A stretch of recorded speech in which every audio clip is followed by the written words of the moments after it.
Hey guys, welcome back to my YouTube channel. If you're a new subscriber here, welcome, and if you're a returning subscriber, welcome back to Sessions with Ugo. So in this video, I'm going to be talking about self-awareness, and self-awareness is a fundamental it's like a fundamental to dating, because that determines like how you express yourself, how your feelings come, and just so many things. So if you want to understand how self-awareness affects us during dating and our relationships with friends, partners, whatever, then this video is definitely for you. So definitely do keep on watching.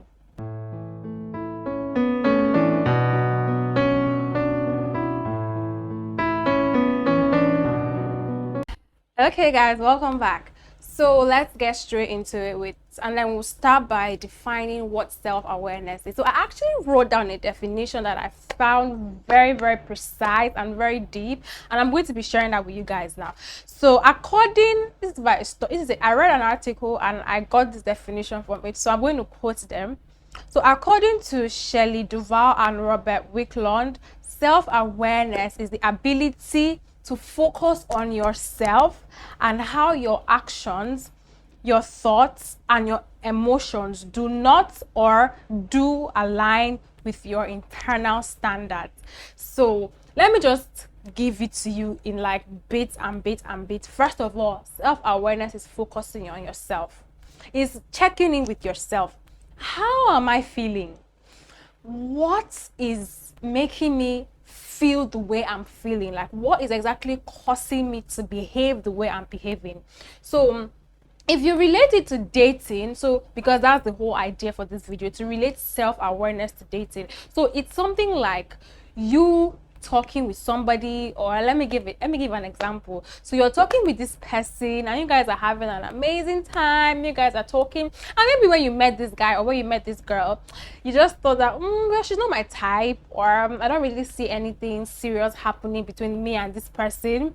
So you kind of, in your mind, you're like, nothing can happen, and then you keep entertaining this person. You guys keep talking all the time, you guys are like having fun or something, and then in your mind you might have said, oh, I'm not going to take this person seriously. But then in the process of constant communication, an attachment is being formed, and sometimes you might feel like you're beginning to like this person. It could be when a text pops up and you're smiling, or you guys are, you're talking to him and he's making you laugh, or you just, there's this excitement you get when you're beginning to get attracted to someone, or you're getting attached to somebody. So that feeling might come, but because in your head you're like that, you already like zeroed him from anything serious, you believe you are in control. And that's where we make the mistake every single time, believing that we're in control instead of identifying and checking in to actually see how we are feeling. So and then it weeks pass by, months goes by, and then all of a sudden, you just see him like someone's picture on Instagram, and all of a sudden you're becoming jealous. And then in your head, like, you're like, why am I jealous? Like, you're not supposed to be jealous, because obviously this is somebody that you already said you were not going to have anything to do with, and then you're getting jealous because this person is liking someone else's picture. That's where you realize that you're beginning to actually like this person, and you actually like did not know when these feelings creeped up on you. So self-awareness helps to identify these feelings. When you check in with yourself from time to time and you're like, oh, I'm talking to this person for a while, and I feel like if I keep this conversation going, I'm definitely going to get attached. So instead, since I don't see any potential here, since this person is not my type, since this person looks like a player or is not what I want, let me just end it here and reduce communication. That is self-awareness. Now you know that this person has, like, you there's a tendency for you to like this person more than you're supposed to like this person, because constant communication with somebody breeds attachment, whether you like it or not. So the minute you can call yourself back and say, I have to take a step back. And it happened to me because there was, I think, this guy I was talking to, and like we got talking like the first few weeks, and I just started to ask him some basic questions, like, you're a Christian, like, what's you and like your relationship with God like you and God, how is it like? And he gave some answers that wasn't quite pleasing with me, and I just felt like this might not be someone that I would want to take seriously, because clearly our values are not aligning. So, and then the conversations were great. He was good looking, and I mean, like, I knew that if I had continued to entertain that conversation for another week, I'm going to catch feelings. And I knew I was going to catch feelings. So I wasn't going to allow myself go through that cycle again. So I just I didn't go ghost, but obviously I just reduced communication drastically, from replying almost immediately to replying like 6 hours after, 7 hours after, until the conversation just died. So that was how I protected myself. But then, because I had to call myself out, like, babe, what are you doing? Like, you're going to like this guy. Hey guys, I just realized that my video stopped recording, and I had already gone far with filming. Like, I'm so sad. Like, I had already said so much, and this shit wasn't recording. Anyways, I'm just going to like pick up from where I stopped, and basically me just saying how I was able to protect myself from the guy I was talking to. So a lot of the times we realize that we ask ourselves, why do I keep meeting the same kind of guys? Why are all guys all the same? Why? But if we check, the problem is with us. So instead of saying, why do I keep meeting the same kind of guys, ask yourself, what is causing me to entertain these same type of guys? Because they are not taking your time without your permission. That's where self-awareness comes into play. What is it that is making me entertain these kind of guys? And then if you have to be honest with yourself, there's so many reasons that we entertain people that we're not supposed to entertain. Especially when it comes to dating. It could be our need for attention. It could be that we want somebody, we want a relationship, we want to have a boyfriend. All our friends are getting married, all our friends are in seemingly healthy relationships, have loving boyfriends, and I don't have. It gets lonely. So that might be the reason why you keep entertaining people that are not good for you. So until we begin to call out what the cause of the problem is, and until we begin to check in with ourselves, why are we? What is not why, because I want us to scrap why. What is causing us to keep entertaining the same kind of guys? And that's the answer. We want somebody. And that's a very valid answer. Some people, it could be a different reason, but majority of the reason is, if we are being honest with ourselves, is we want somebody. So the slightest attention we get, we capitalize on it. We feel it's real. That's why when you understand what your weakness is, you can begin to take control. When you meet somebody, you have to ask the right questions to understand, is this somebody that is for me? It's not by attention. It's not by good morning, beautiful. Because almost every guy says that. That's why you don't have to rush in dating. And that's something that I've had to realize. Because I'm a very impatient person. And if you've actually dealt with impatience before, you will know that we want things to happen fast. But in dating, my mom told me that you need to take your time. You need to take your time. Anything that has to do with your feelings needs time. Don't go with spark. Oh, there was a spark. It was an instant connection. Oh, I felt drawn to him. You have to take it easily. And I've realized that as fast, like, let's give an analogy of a spark. As fast as a spark forms is as fast as it dies. So that spark, as fast as it's lighting up, is as fast as it fizzles out. And that's the same thing to majority of the dating cases in the world we have today. People go with that first spark, that first connection. And let me say, you can have connections with multiple people. So because you have a connection with that guy, it doesn't make it special.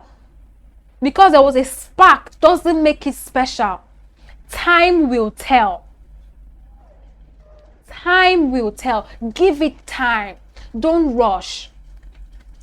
Yes, you want this immediately, but you need to give certain things time. Not yet, but like, I mean, give it time. But let this person show you like that, yes, like, I'm not just here for the games. Like, this is what I want. Because it's easy for someone to be constant for a month, even 2. But after like 3 months, you realize that if this is not yielding anything positive, obviously the energy will begin to fizzle out. And most times when the energy from the guy dies, that is when our own picks up. And it's not supposed to be so. It's always supposed to be hot from both sides, from the beginning till whenever. If it was to be hot from the person pursuing. So understand that your need for wanting to be loved, your need for wanting to have a companion, your need for attention has to be less than your need to want to be respected. That has to have an upper hand. You need to be loved the right way, the need to be pursued the right way, the need for someone to invest his time, energy over time has to be greater than you wanting attention. And that is the reason why a lot of women keep meeting the same type of guys. It's because we keep entertaining it because of our need for attention. Trust me, loneliness is better than healing. If you've healed from something before, like if you have healed from a guy you did not even date before, you understand that your space and your peace is priceless. It is priceless. So I'd rather be lonely than to heal, to keep on healing from every single guy I talk to. Okay, so you can only understand that when you check in with yourself. Self-aware people know how to interpret their feelings. They are very objective with their feelings. They know that I'm acting this way because I feel jealous. I'm acting this way because I feel like I like this guy already. I'm acting this way because this person makes me feel insecure. This person makes me feel like I always have to fight to get his attention. When you can understand your feelings, when you can call your feelings what they are, jealousy, envy, insecurity, anxiety, when you can call it what it is, trust me, you are becoming self-aware. There's nothing wrong with feeling jealous. There's nothing wrong with feeling envy, hate. Like, there's nothing wrong. It's for you to do not let it consume you. Call it out and send it away. And be like, yes, I feel jealous that this person is doing this better than me, or I'm feeling anxious because I feel like this guy is making me lobby for his attention. He's making me put in all the effort. He's not calling me back. I don't know if he even likes me, and I'm feeling insecure. Yes, call it what it is. That is the only time you can now say, I am not going to deal with this. My angels, my lovely followers, it is very important to be aware of yourself while dating. Your feelings can be controlled only if you are aware of them. If you are aware of something, you can control it. But if you are not aware, or if you're living in oblivion, it is very impossible to control your feelings. It's not that you get attached too soon. No. It's that you allow yourself to get attached too soon. You can control it. It's not attention. Constant communication. That's what breeds attention. Even the hardest people can get attached. You just have to understand your feelings and now say, it's like a strategy. I like this guy. This guy is good looking. I like talking to him. He makes me smile. Like when I see him, something lights up like this thing. But then he's a player. He's in this person's DM. He every girl's picture. He's not talking about relationship, all these things. So most likely he wants to be playing games. So me, and that I like him, me that I like people very well, I have to keep my distance. I can't be talking to him every time. I can't be picking his scores, because any small attention now, I'll catch feelings. That is how self-aware people analyze their feelings. And before you know, they'll be like, nah, that was what Kenny did to me last time, oh, that I was not crying. So henceforth, no more. So block. See, once you are aware of a feeling, trust me, you can control it. Except you lie to yourself. That yes, I can't control it. You not form hot girl, not from big girl. So that's literally how you can practice self-awareness. Be aware, call your feelings out, journal it down, write it down, practice mindfulness, be present. The way you ask your friend, how are you? Ask your friend, how do I feel about this guy? And be honest. If you like him, say it. Say it. Tell yourself, I like him more. I'm beginning to like him more. He makes me laugh. Call it out. I'm going to drop a link to a quiz or a test you can take to see how self-aware you are. So you can take it, and then that will be your start to your journey to self-awareness. Trust me, if you're talking to any guy, if you're dating, you have to be self-aware. You always have to check in with yourself to know how you are feeling at every point in time. And then when you feel a type of way, you can make you ask certain questions sooner. When you realize you're liking someone more than you should, it will trigger you to want to ask certain questions on time to get your answers. And if it's not what you want, you just leave. Okay, so that is it for this video. I'm going to talk more on self-awareness. It's broad. It's something that we are all on a journey to. Everyone, it could be your job, it could be your family, it could be your friends, but this video was for dating. So like, I'll talk about other ones subsequently. I hope that's the right word, subsequently. But in the meantime, make sure you like my video, subscribe to my YouTube channel, share with your friends. Let me know if you learned something from this video, because this video was all over the place. And I just hope that I passed a message that understanding your feelings, calling out your emotions, is the first step to controlling how much effect they have over you and becoming self-aware. Have a beautiful day, and don't forget, if you're talking to that guy, call your feelings out and be self-aware. Have a blessed day. Bye.